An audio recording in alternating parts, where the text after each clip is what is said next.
Tadinya kan slot untuk early morning prayer di Korea itu hanya untuk leaders. Jadi tahun ini akan dibuka untuk setiap saudara yang mau bergabung, saudara boleh daftar ya. Oke, dan yang kedua tentunya kita akan lebih stronger di home cell kita. Saya beberapa bulan yang lalu membentuk yang namanya Home Cell Movement Team.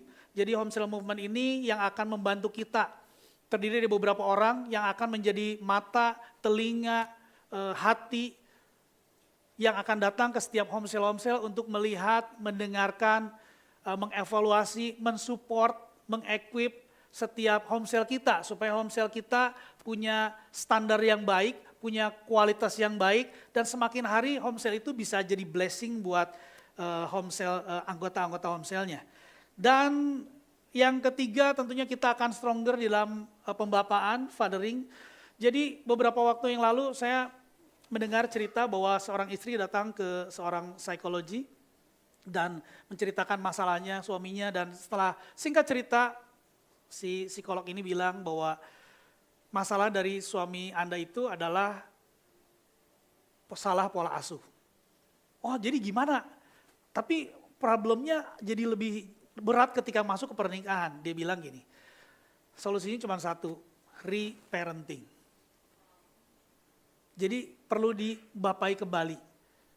Di ICC ada namanya pembapaan, pemuritan. Jadi kalau saudara menemukan orang yang menyediakan hidupnya untuk menjadi teladan, untuk mengcover kehidupan saudara, don't take it for granted.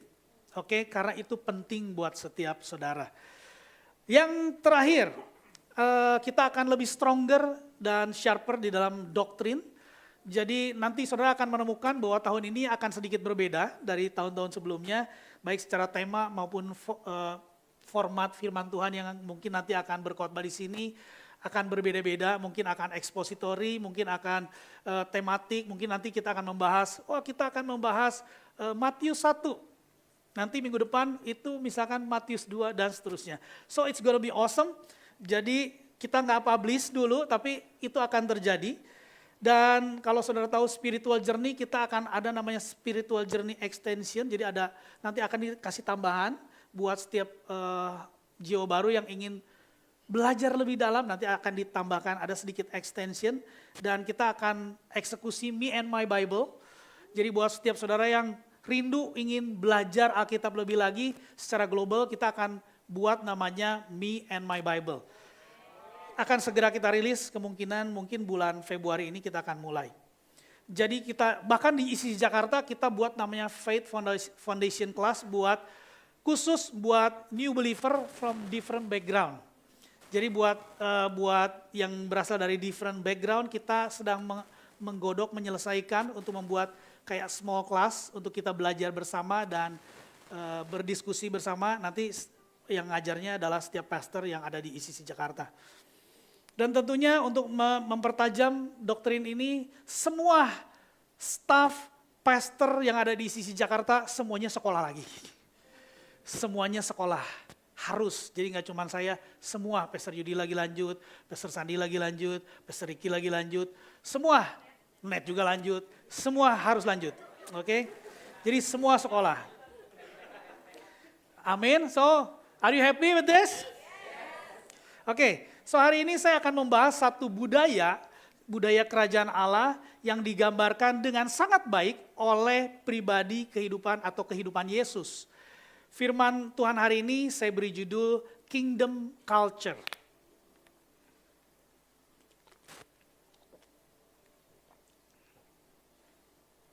Jadi budaya ini sudah dibangun di ICC Jakarta dan akan terus kita bangun, terus kita perkuat, terus kita pertajam. Budaya yang pertama yang akan saya bahas adalah budaya berdoa. Oke, bilang kiri kanannya, berdoa. So ini adalah kingdom culture atau budaya kerajaan Allah yang pertama, yaitu berdoa. Budaya adalah cara hidup yang terus diulang sampai terasa seperti hal yang normal. Kalau saudara sadar atau nggak sadar, setiap negara, bahkan setiap keluarga itu punya budaya. Ada yang budayanya kalau masuk itu buka sendal, ada yang pakai sendal, beda-beda. Begitu juga dengan negara, begitu juga dengan yang namanya gereja. Nah, waktu kemarin kita pergi untuk early morning prayer di Korea, saya mendapati ada satu budaya yang saya kagumi. Satu budaya yang berasal dari si gereja terbesar di dunia ini, namanya Yoido Full Gospel Church. Tempat kita berdoa kemarin, ada satu budaya yang luar biasa menurut saya, yaitu budaya berdoa. Jadi kita mulai berdoa itu 4.50 pagi. Pagi ya guys, pagi. Tapi jam 4 itu orang udah pada datang, udah pada duduk. Ngapain mereka? Mereka berdoa. Jadi mereka berdoa sebelum berdoa pagi. Mereka doa dulu sendiri. Begitu mulai, baru mereka berdoa bersama-sama. Itu yang luar biasa. Mereka akan berbahasa roh 20 menit tanpa berhenti. Gak ada yang berhenti. Sampai begitu pemimpinnya dia mulai lagi, baru berhenti. Langsung ada praise and worship, ada firman Tuhan, doa lagi sampai 6.30. Dan yang luar biasa, ruangan udah penuh sebelum doa mulai. Ini culture yang luar biasa yang saya rindu, kita akan terus bangun. Saya percaya akan ada juga di isi Jakarta. Dan suhunya itu hari ini kalau saudara sadar, saya nggak pernah seumur-umur merasa kedinginan di Bandung. 2 hari yang lalu sampai kemarin kita semua pakai celana panjang, pakai kaos kaki, pakai jaket kayak orang kedinginan. Di Korea itu suhunya -4 sampai -8. Dan itu nggak menghalangi orang buat berdoa. Ya berdoa aja, ya dingin ya pakai jaket aja gitu. Datang pagi-pagi. Jadi yang luar biasa adalah mereka datang sebelum ibadah mulai dan itu sudah menjadi budaya. Udah jadi hal yang normal. Nggak ada yang gimana-gimana, ya itu udah normal berdoa datang sebelum mulai itu udah budaya. Dan saya berdoa supaya budaya itu bisa terjadi juga di isi Jakarta. Amin. Budaya itu mungkin tidak tertulis, tapi bisa terlihat dan bisa dirasakan. Itulah culture. Jadi berdoa adalah budaya kerajaan Allah. Kalau saudara perhatikan, bahkan Yesus berdoa sebelum dia memulai pelayanannya. Masih ingat? Dia dibawa ke padang gurun untuk berdoa, berpuasa, dicobai selama 40 hari. Bahkan dia lakukan sebelum dia memulai apa-apa. Lukas 4 ayat 14 berkata, dalam kuasa roh kembalilah Yesus ke Galilea. Balik lagi setelah dia berdoa dan tersiarlah kabar tentang dia di seluruh daerah itu. Ini salah satu hal penting yang saya mau sampaikan. Berdoa artinya mengizinkan kuasa Tuhan untuk bekerja atas apa yang saudara lakukan. Yesus sebelum melakukan apapun dia berdoa dulu. Dan setelah berdoa dia penuh dengan kuasa roh Allah. Dan itulah sebabnya kita perlu berdoa. Karena ketika kita berdoa kita mengizinkan kuasa roh Allah untuk bekerja atas apa yang saudara kerjakan. Amin. Yesus berdoa semalaman bahkan sebelum dia memilih 12 rasul. Lukas 6 ayat yang ke-12. Pada waktu itu pergilah Yesus ke bukit untuk berdoa dan semalam-malaman ia berdoa kepada Allah. Jadi sebelum mengambil keputusan penting, Yesus berdoa. Sebelum memulai, dia berdoa. Bahkan ketika Yesus memulai pelayanannya, dia selalu mengambil waktu untuk berdoa. Matius 1 ayat yang ke-35. Pagi-pagi benar. Kalau pagi-pagi benar artinya benar-benar pagi.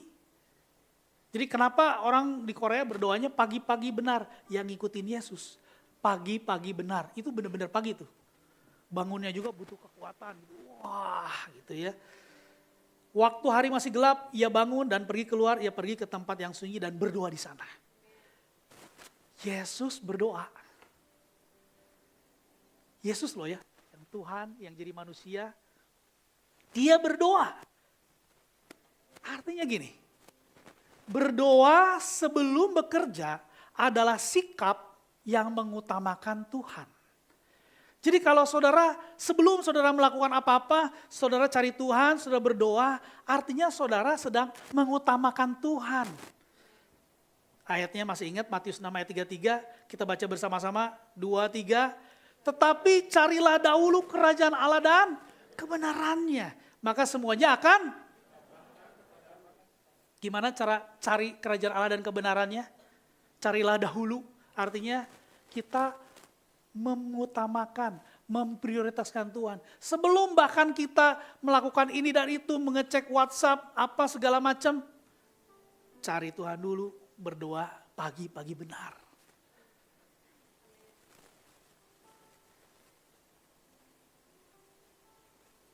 Jadi mari kita berdoa sebelum saudara bekerja, sebelum saudara melayani, sebelum saudara ketemu klien, sebelum saudara melakukan apa-apa, mari berdoa. Jadi berdoa itu bukan cuma mau makan sama mau tidur doang.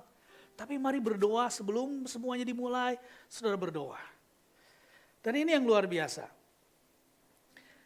Berdoa sesudah bekerja adalah sikap yang mengandalkan Tuhan. Bahkan Yesus pun melakukan hal yang sama. Lukas 5 ayat yang ke-15.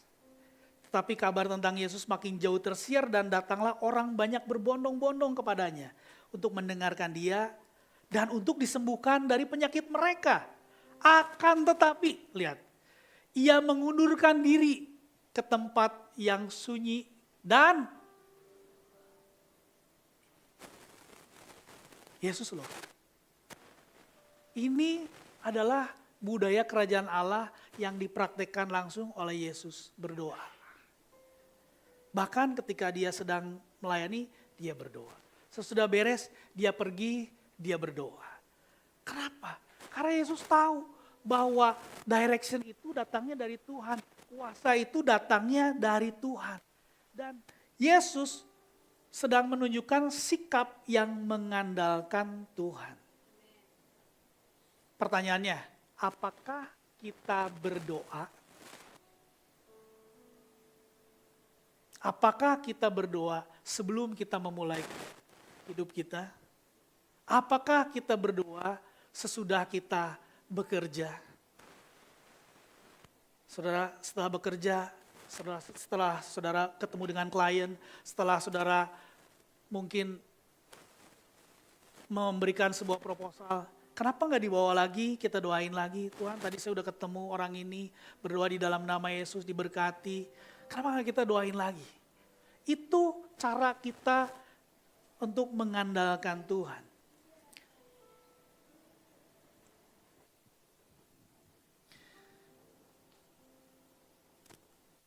Jadi berdoa artinya mengizinkan kuasa Tuhan bekerja atas apa yang kita kerjakan.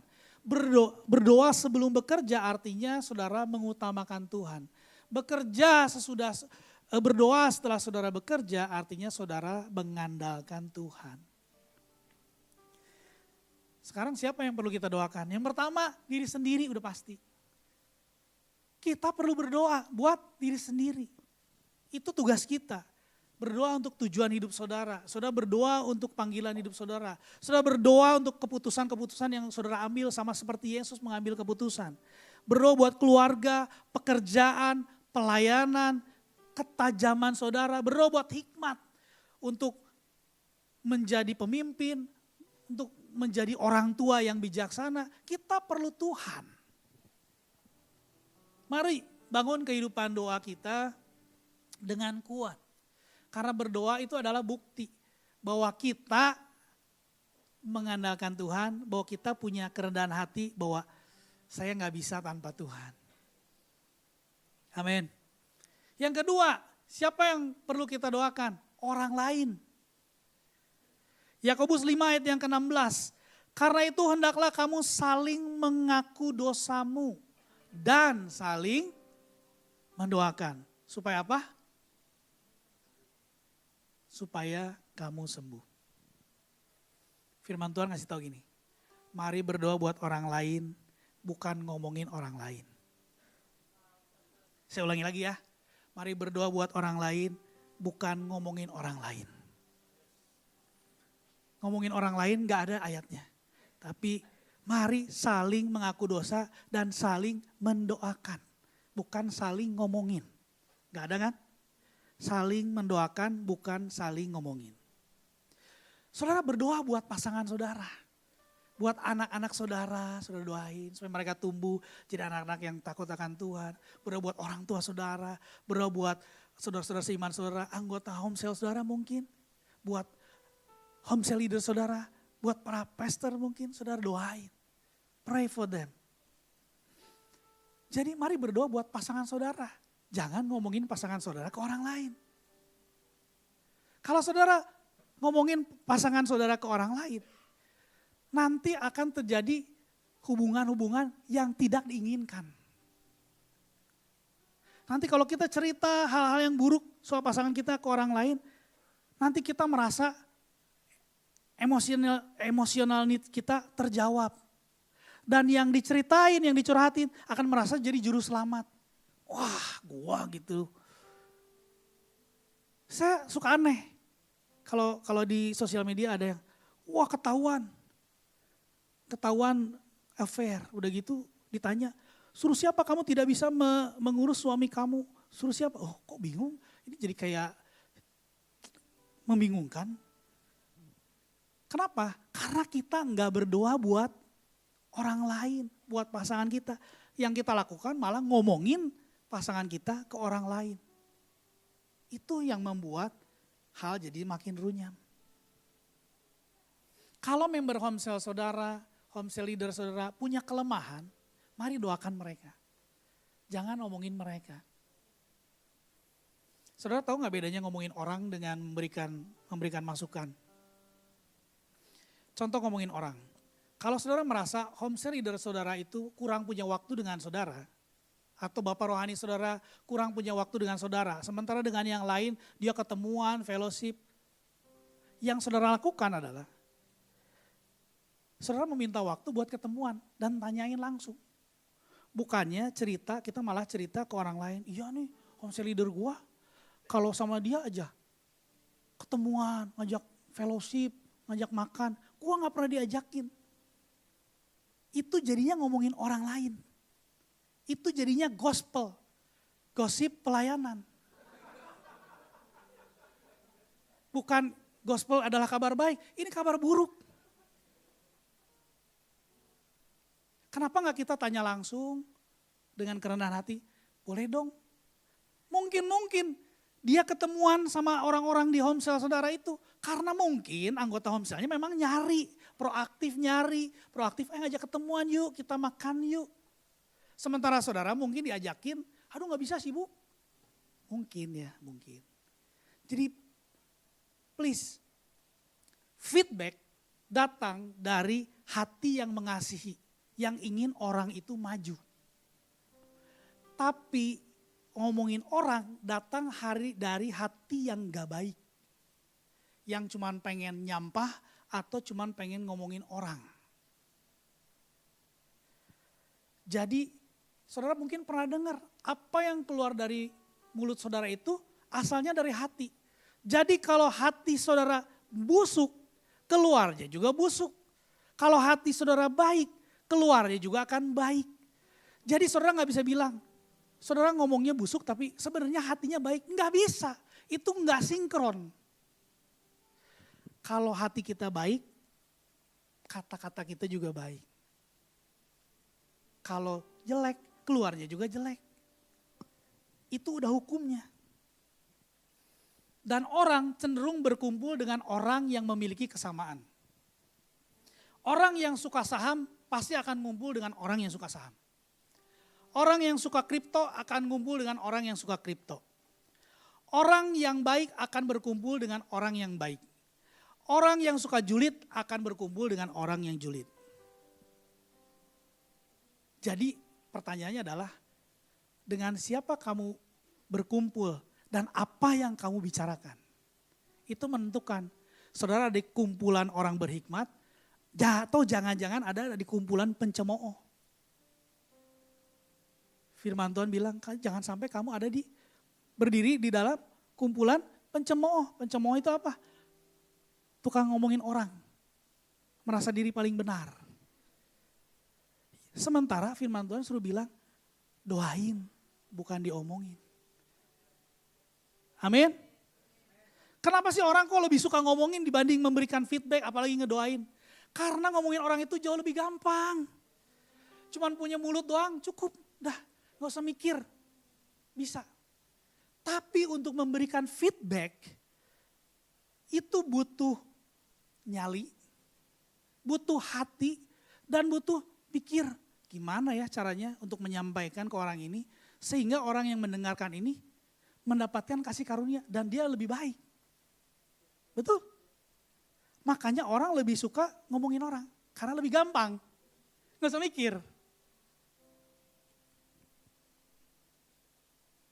Tadi firman-Nya bilang, hendaklah kamu saling mengaku dosa dan saling mendoakan supaya kamu sembuh. Jadi kenapa orang gak sembuh? Karena dia tidak mengakui dosanya. Orang lebih suka membicarakan dosa orang lain daripada mengakui dosanya sendiri. Makanya gak sembuh-sembuh. Kalaupun kita sedang ada orang mengaku dosa, pastikan kita mendoakan supaya orang itu sembuh. Bukan diceritain. Itu hanya akan menambah masalah, menambah luka di orang itu. So kalau nanti saudara ada yang ngaku dosa ke saudara, doain. Jangan diceritain, doain. Supaya dia sembuh. Firman Tuhan bilang saling, artinya saudara juga sama. Saudara mengakui dosa saudara dan minta didoakan supaya saudara sembuh. Katakan amin. Efesus 6 ayat yang ke-18 kita baca bersama-sama yuk. 2, 3. Dalam segala doa dan permohonan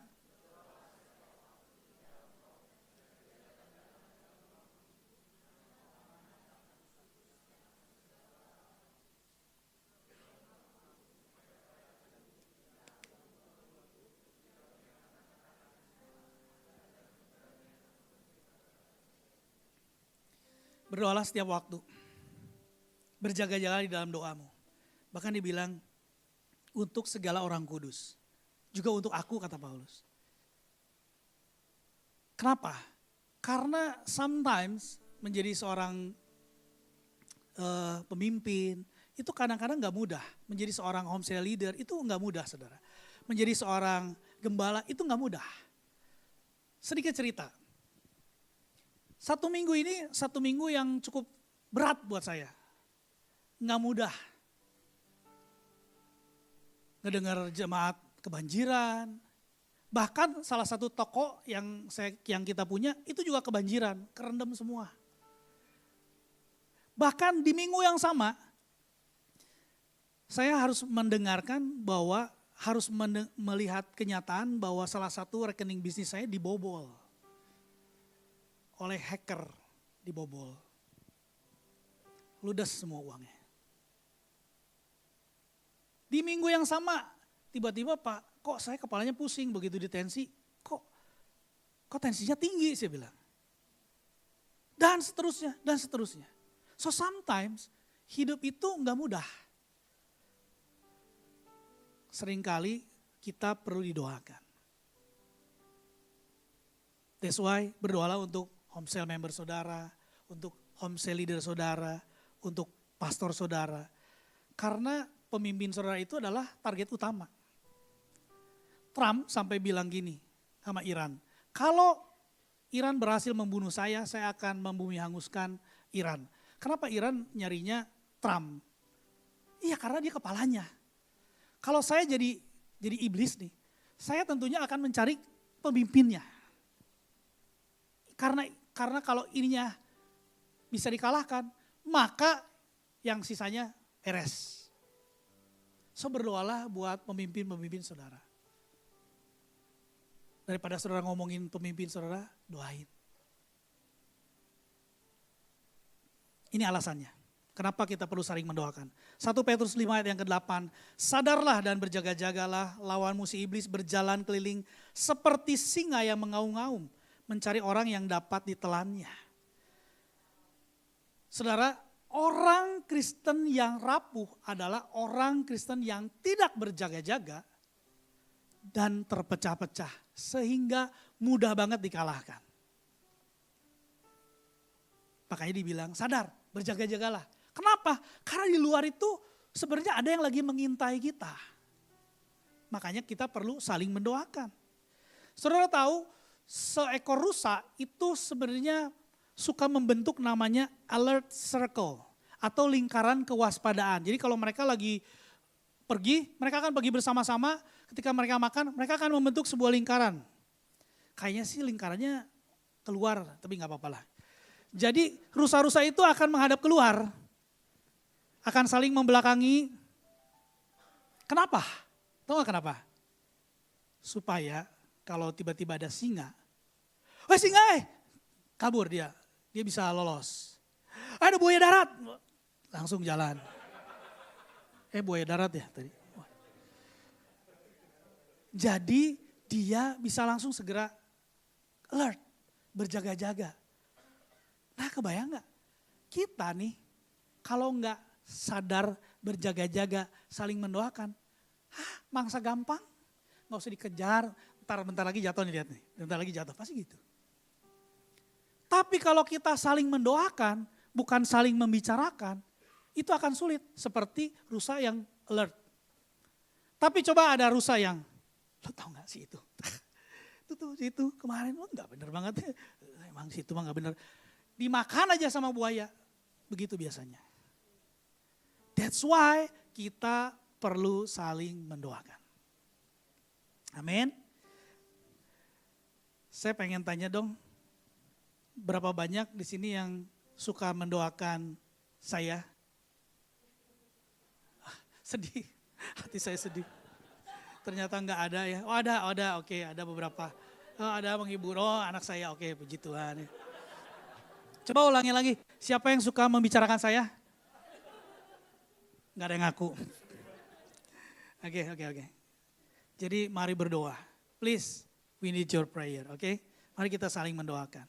Nah berdoa itu seperti satu sisi mata uang. Dan akan menjadi utuh kalau ada sisi yang satunya lagi. Nah sisi berikutnya yaitu bekerja. Jadi budaya yang pertama tadi kingdom culture-nya berdoa. Yang kedua adalah bekerja. Yuk bilang kiri kanannya, bekerja. Kalau saudara perhatikan, Tuhan itu memperkenalkan dirinya sebagai Tuhan yang bekerja. Dia menciptakan langit, bumi, segala macam. Dia bekerja, DNA-nya tuh dia bekerja gitu ya. Ada 4 tujuan sebuah pekerjaan. Yang pertama dengan cepat memenuhi kebutuhan.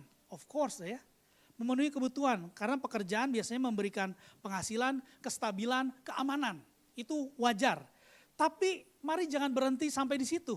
Mari saya ajak saudara untuk melihat bahwa pekerjaan adalah cara Tuhan mempercayakan sesuatu dalam hidup kita untuk kita kelola dengan baik.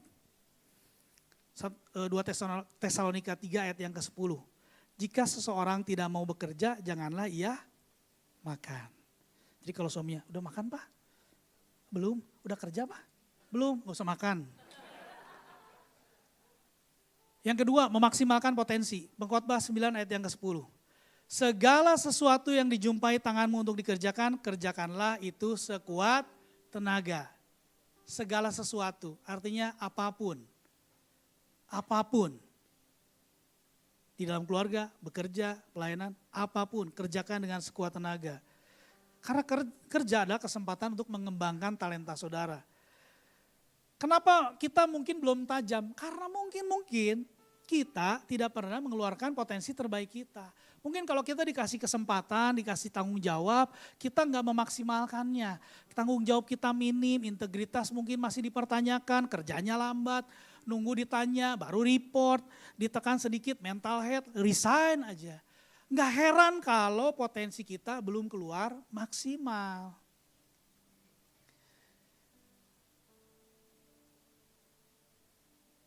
Kalau saudara ditawarin kerjaan, apalagi lagi butuh, udah jangan banyak ini itu.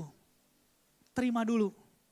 Jangan ngomong dulu, aduh saya gak sesuai minat saya dan bakat. Kalau belum sesuai minat dan bakat, minimal saudara punya tanggung jawab.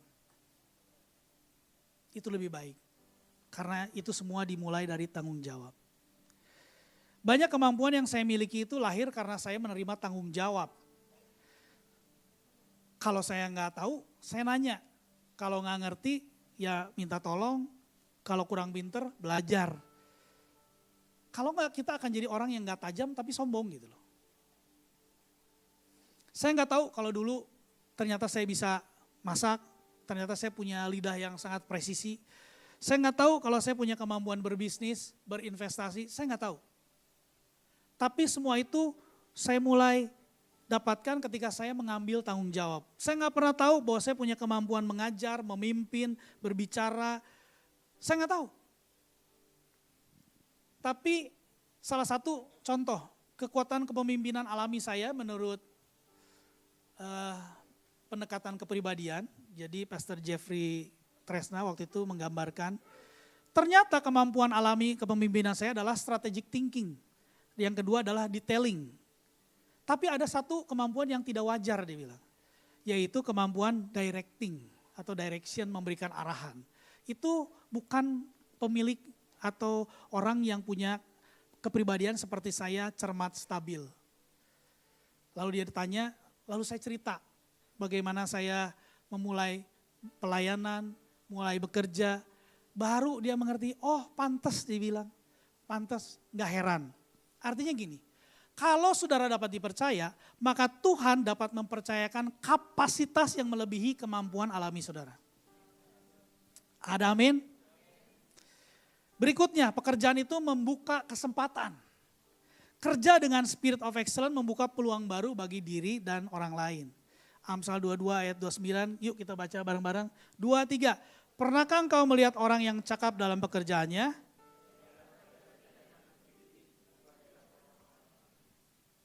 Amin. Artinya ketika kita pandai dalam apa yang kita lakukan, kita akan berdiri di depan orang-orang yang hebat. Berikutnya, membentuk karakter. Pekerjaan itu adalah sarana pembentukan diri. Saudara akan belajar yang namanya disiplin. Mau ngantuk, mau banjir, tetap kerja kan. Disiplin, sabar, punya integritas, punya kemampuan mengelola, dapat dipercaya, tulus, belajar rendah hati. Itu semua karena kita bekerja. Karakter yang kuat adalah fondasi untuk pertumbuhan jangka panjang saudara. Ingat ya. So, sebagai summary, apa aja budaya kerajaan Allah? Yang pertama berdoa. Karena ketika kita berdoa, kita sedang mengizinkan Tuhan, mengizinkan kuasa Tuhan bekerja. Ketika kita berdoa sebelum memulai hari, itu adalah sikap kita mengutamakan Tuhan. Dan ketika kita berdoa setelah kita selesai bekerja adalah sikap yang mengandalkan Tuhan. Mari berdoa buat diri saudara sendiri dan buat orang lain. Mari bekerja, tapi jangan hanya untuk memenuhi kebutuhan hidup saudara. Tapi untuk memaksimalkan setiap potensi yang sudah Tuhan titipkan di dalam hidup saudara. Untuk membuka kesempatan-kesempatan yang baru dan untuk membentuk karakter saudara. Saudara tahu nggak bekerja itu bahasa Ibraninya avodah. Pelayanan bahasa Ibraninya juga avodah. Ibadah bahasa Ibraninya avodah juga. Jadi mau bekerja, pelayanan, ibadah itu sama. Avodah. Artinya pelayanan saudara adalah ibadah saudara. Pekerjaan saudara adalah pelayanan saudara. Pekerjaan saudara, pelayanan saudara, itu ibadah saudara.